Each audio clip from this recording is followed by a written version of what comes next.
ይሄን ብቻ ንገሪኝ። አትወጂኝም? አታፈቅሪኝም? በቃ እንደዛ ከሆነ አላስጨንቅሽም። እንደዛ ሳይሆን ድጋሚ ሰው ወድጄ መጎዳት አልፈልግም። ድጋሚ ሰው ማጣትን አልፈልግም። ሂዊ እኔን አታጭኝም። በቃ እኔ ከአንቺ ሌላ ምንም ሴት እየታየኝ አይደለም። እህት አትቀበለኝ። ጭራሽ ደግሞ ከሳሚ ልጅ እንዳለኝ ካወቀች በኋላ በጭራሽ።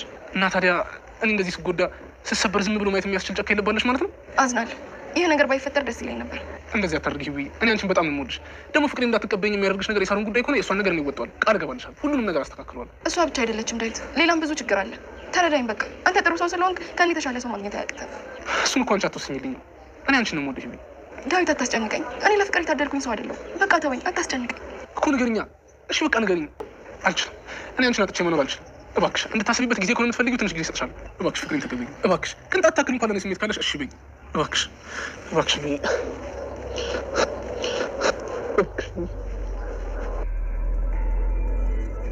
በህይወት ያሉ ቤተሰቦች ጥሩ አትቀለብም።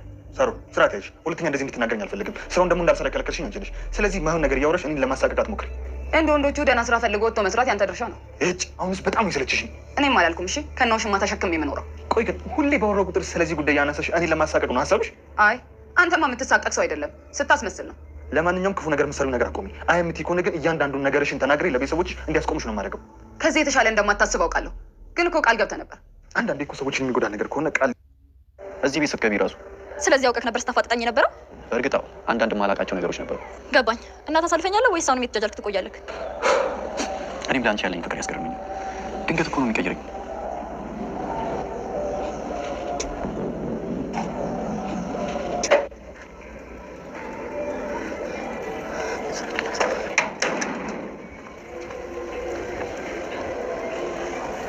ሲል ወደ ነሳሮን ቤት የውጭ ሀገር ተሳፋሪ በመምሰል ወደ ቤታቸው መጥቷል።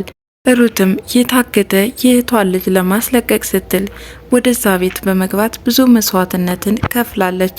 አሁንም ሳሮን ከምትሄድበት የክፋት መንገድ መረጃዎችንና ዶክሜንቶችን ተከታትላ ለወንድሟ በማቀበል ከዚህ በፊትም እንዲከሽፍ እያደረገች ትገኛለች። አሁንም ቢሮዋ ድረስ በመግባት መረጃዎችን እየበረበረች ሳለ ሚኪም በተመሳሳይ ድርጊት ወደ ቢሮዋ በሚሄድበት ሰዓት ሩትን አግኝቷታል። ታዲያ ለምንድን ነው በመንገዴ አንቺ ግን እዚህ ድርጊትሽስ ለምን አታቆሚም እያላት ነው። ሩትም የመጣህበት ጉዳይ አሁን ላይ ግልጽ ሆኖልኛል፣ ሚኪ በዚህ ልክ በቀለኛ ትሆናለህ ብዬ አስቤ አላውቅም እያለችው ነው። እኔም ሩትን ሳውቃት ሰውን የምትበቀል አልነበረችም። አሁን ግን ሳይሽ በቀለኛ ሆነሻል፣ ከዚህ ድርጊትሽ ልታቆሚ ይገባል እያላት ነው። እሷም በምሬትና በብስጭት ሳሮንን ልናስቆማት ይገባል፣ በተለይ ደግሞ የህይወት ጉዳይ ያሳስበኛል እያለች ነው። ታዲያ ሚኪም የምትፈልገው ፋይል ከዚህ የለም አይቼው ነበር እያላት ነው። እንግዲህ አንዳንድ ጊዜ ቢሮዋ ዝግ በሚሆንበት ሰዓት እየመጣ ይፈትሸው እንደነበርና ሩት የምትፈልገውን ፋይልም ጠንቅቆ እንደሚያውቅ እየነገራት ነው። እኔ የምፈልገውን ፋይል በምን አወቅ? እንዴትስ ሊሆን ይችላል እያለችው ነው ሩትም።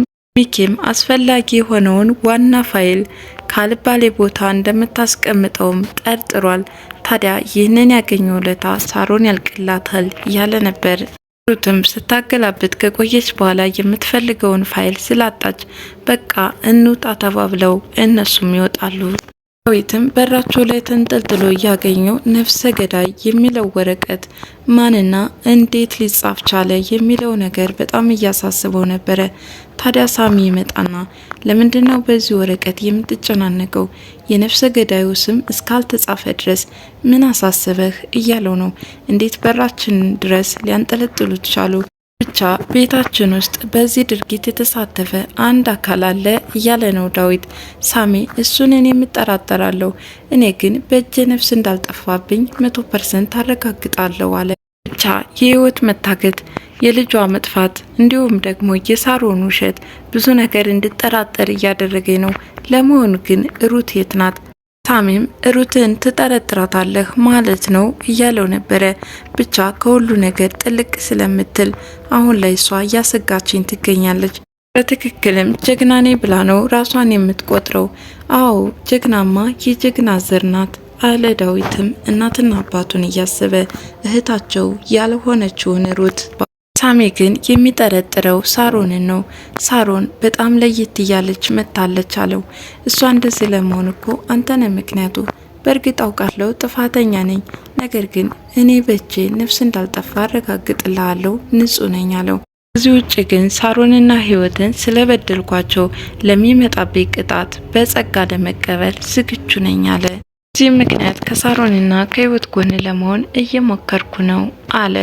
ዳዊትም ከህይወት ጎን ድረስ እንዳትል ከሚስት ጎን ግን መሆን ትችላለህ አለው። ሳሮን ልትሰማው እንዳልቻለች ጸባዋ እንደተቀየረበት ህይወትም በመካከላቸው ልጃቸው ስላለች ግዴታ መቆም እንዳለበት እየነገረው ነበር። ታዲያ ዳዊትም በዚህ ሰዓት በጣም ነው የተናደደው። አሁን ነው ወይ ልጅ ትዝ የምትልህ እስካሁን የት ነበርክ? በማለት ታዲያ ፍቅርህን መግለጽ ያልቻልክ አንተ ልፍስፍስ ወንድ ነህ በማለትም ሰድወታል። ይህ ንግግሩ ዳዊትን ወደ እልህ ውስጥ እንዲገባ አድርጎታል። ሳሮን ሚኪን ስለ እናቱ ደህንነት እየጠየቀችው ነበር። እናቱም ትዳሯን በማጣቷ እጅግ በጣም ልቧ እንደተሰበረ እየነገራት ነበር። ከሆነ በኋላ ሀዘን ማብዛቱ ጥሩ አይመስለኝም፣ አንተም ቢሆን ልትቆጣት ይገባል አለችው። ሚኪም የሚያሳዝነው ነገር በሚያምና በሰው እጅ ስለሞተ ሀዘኑ ከልብ አልወጣም አላት። ታዲያ ምን ማድረግ እችላለሁ አለች። ሳሮንም ማድረግ የምትችው እንዳይሞት ነበረ፣ ከሆነ በኋላ ምን ይደረጋል አላት። እሷን በመደናገጥ ምን አልከኝ አለችው። አይ ምን ማድረግ ይቻላል ለሞተ ሰው ብቻ እናትህ እኮ በጣም ነበር የምትወደኝ፣ በልጅነቴም ጨጨብሳ ትሰራልኝ ነበር አለችው። እሱም ምን ይደረጋል ታዲያ ባጎረስኩ ተነከስኩ ነው እንጂ እያለ በቅኔ የሳሮንን ነፍሰ ገዳይነት እየተናገረ ነበር። ወደ ክፍለ ሀገር ሄዳ ቤተሰቦቿንም ሆነ የሚኪን እናት በስራ ብዛት መጠየቅ እንዳልቻለችም እየነገረችው ነበር። ስራሽ ምን ያህል አደገኛ እንደሆነ ቢያውቁት እያለ ከራሱ ጋር እየተነጋገረ ነበር።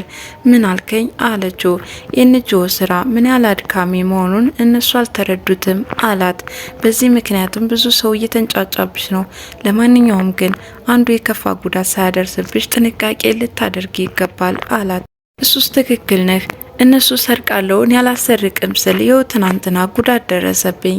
አይ ይህ እንኳን ቀላል ነው፣ ከዚህ ከፋ እንዳይደርስብሽ ተጠንቀቂ እያለ ካለችበት የክፋት ጉዞዋን ቢሆን ጠቆም ለማድረግ እየሞከረ ነበር። ህይወት እህቱ እንደሆነች ያልተረዳው ዳዊት በፍቅሯ ከነፍ ብሏል። ሊነግራት ብዙ ጊዜ ሞክሮ ነገር ግን አልተሳካለትም። ዛሬ ግን ፍቅሩን ሊገልጽላት ቆርጦ የተነሳ ይመስላል። ታዲያ ሰዎች ግቢ ውስጥ እንዳሉና በሩንም በደንብ ተቆልፎ እንደሆነ ህይወትን እየጠየቃት ነበረ። ህይወትም ምን ነው እኛ ስለ መንግስት ግልበጣ አናወራም እኮ፣ የምትናገረውን ነገር ደፈር ብለ ተናገር፣ ሁልጊዜ ልንገርሽ ትልና ታቋርጠዋለህ፣ ለምን ይሆን? በቃ ነገረኝ አለችው። እሱም ሂዊ እወድሻለሁ አለ እየተንቀጠቀጠ። ይህ እኮ በጣም ቀላል ነው፣ እኔም እወድሃለሁ፣ እንደ ወንድሜ ነው የማይህ ትለዋለች። ዳዊትም ከእህትና ከወንድምነት ባለፈ መውደዱ የፍቅር እንደሆነ ይነግራታል። ይህን ጊዜ ትደናገጣለች። ህይወትም በእኔና ባንተ መካከል ያለው የፍቅር ግንኙነት ሳሮን ፈቃደኛ አትሆንም። በዛ ላይ ደግሞ ሁለተኛ አፍቅሬ መጎዳትም አልፈልግም። ያሳለፍኩትን ሁሉን ነገር ታውቃለህ። እኔ እንደዛ አይነት ነገር አልገባበትም፣ አይሆንም እያለች ነው።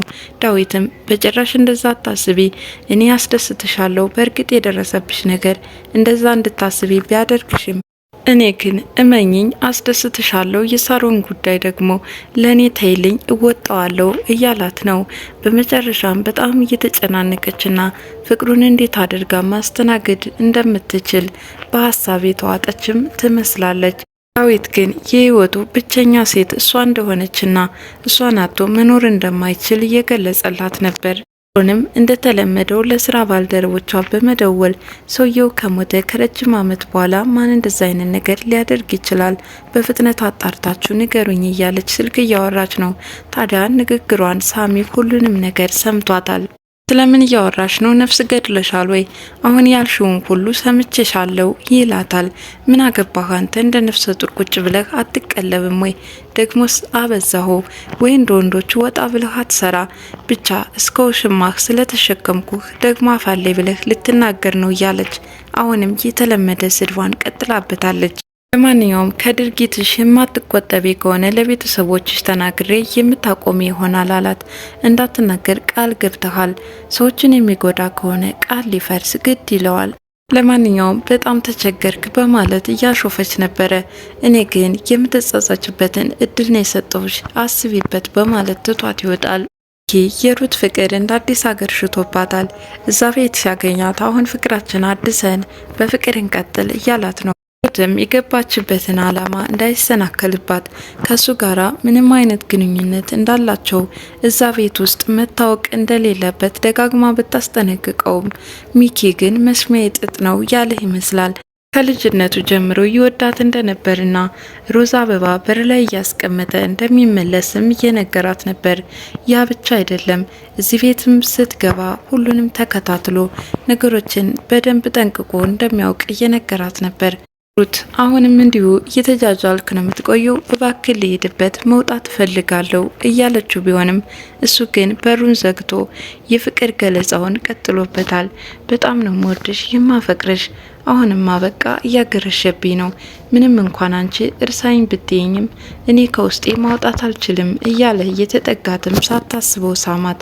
ህይወት መስኮት ላይ ቆማ ሁሉንም ነገር ትከታተል ነበረ። ሲስማት ስትመለከት ግን መስኮቱን ወዲያውኑ ዘጋችው። ሁለታቸውም ከኋላ ዘወር ሲሉ መስኮቱን በድንጋጤ እየዘጋችው እንደነበረ ይመለከቷታል። ሁለታቸውም መታየት ጀመሩ። ታዲያ ሩትም ዞር በልልኝ በማለት ሚኪን ገፍትራው ወደ ውጭ ትወጣለች። ሚኪም ህይወት ስለተመለከተቻቸው እጅግ በጣም ተደናግጧል። እንግዲህ የዛሬው የህይወት መንገድ ክፍል 48 ይህን ይመስላል። በቀጣይ ቪዲዮ እስከምንገናኝ ድረስ መልካም ጊዜ ይሁንላችሁ እያልኩኝ ለቻናሉ አዲስ የሆናችሁ ላይክ፣ ሼር፣ ሰብስክራይብ